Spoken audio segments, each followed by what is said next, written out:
you begin? That's a I good have, go idea. ahead. Okay, You what? got it? Yeah. Well, you asked a question about what it was like.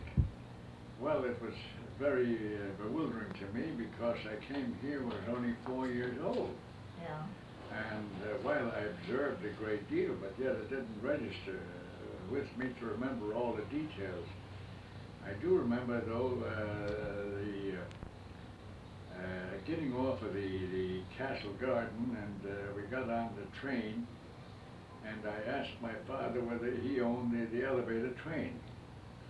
And I said, well, if he does, give me a watch then. I said to him, that's right, give me a little watch, give me a watch.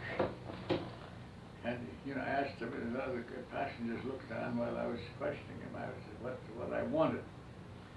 And then I had an eye-opener when we came home. We lived 135 Ludlow Street. This was a tenement that indescribable. It was just the 5th floor, and the toilets were down in the yard. No running water of any kind. You had to bring up water, and if you want to use the toilet, you have to go down 5 flights of stairs. The poorest people in the world lived there, and lo and behold, having been there a short period of time, I remember a burglar tried to get into our house. To steal what? To steal what? So my father noticed the burglar, and he never locked the door.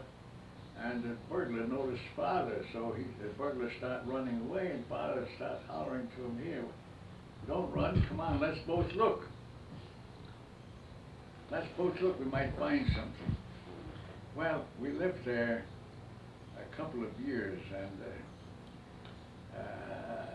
something that stands out with me very much, we had a young little sister, Gussie, and my oldest brother, Max, and myself were playing with her, and finally one day we stuck her out the window.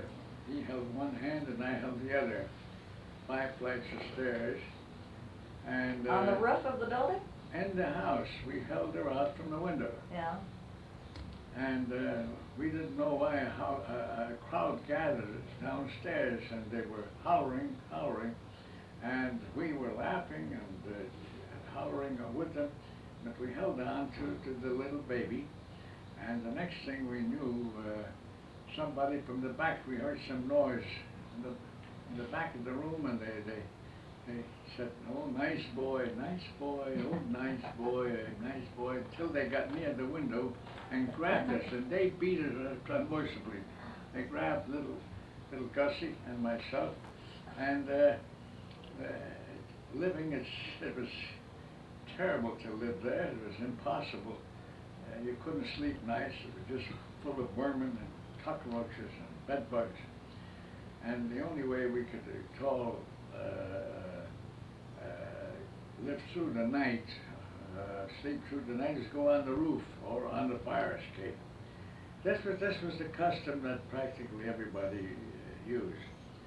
And we were just hungry all the time. I do remember that we were always hungry. Poor mother used to go out and buy stale bread. She'd buy it for a penny or two less. And we would chew that bread and a herring. That's all we ate. We're lucky to have that. My poor mother, she had to put up with, then were already 3 children. And father earned $1 a day. And I remember even we paid $5 a month rent there, and a month. And it was a terrible existence until one fine day, somebody told us that we could sell Jewish papers, buy and sell Jewish papers, and we talked my mother into give us each 5 cents. And we both sold our paper, and we made 5 cents profit. Papers then were selling 2 for a cent. And mother took us out right on outside of the sidewalk where poor people were being sitting there with their meager belongings, they were put out for non-payment of rent. And mother took 5 cents that I brought home profit and made me put a penny in each plate in two different streets. And there were, at that time, there were always either 2 or 3 people that were put out for non-payment of rents, and it was, and the coldest weather, mother showed us how to help somebody else that needed this penny so badly. She explained that to me, and that remained with me as long as I could remember. Poor mother, at all times, her heart was bigger than herself. She always wanted to do something for charity. Well, I started selling these papers, and then I started selling English papers, and then the Spanish-American War came on in 1907. I was then around 7 years old already. No. 1907, I was already about 9 years old. Yeah. 1907. Oh, well, I don't know. You were born what year? 1889. I was 8 years old. Yeah. Oh, no, you were, my math is bad, but you were about 17. 17. Eh? Spanish American? No? I was born in 1889, and this is 1897. Oh, 1897, right. 1897, I was already 8 years old. Yeah. By that time, I was already selling papers and also candy, and I was already in the swing of things, making 10, 15, 20 cents a day. What about school? School, didn't dream of going to school. Oh, we wanted something to eat all the time, and school was a luxury, although they had compulsory education. But Didn't you go to school at all? No, not to public school, but I was taken off the street by the truant officer and sent me away there in 21st Street, took me away to 21st Street, and I was there for a whole month. My initiation that I got as a child, I was I think either 7 or 8 years old. The first thing I know, I was taken in a dark dungeon, little room, and an Irishman with a skull cap came in with a pipe, a rubber pipe, and said, "Hold your hand out." And I held my hand out, and he took a hold of it, and he took this pipe, and he smashed away on my hand. And I hollered, and I hollered, they hold your other hand out, and he whipped me unmercifully. That's my initiation that I had, that my hands were black and blue for weeks. And I cooled down from all the things which I had. I was fighting to death. And this is every child that was born in there. That was the truant school. That's the truant school, Yeah. yes. That's to remember. After being there 30 days, you can just imagine how much I wanted to get out of there.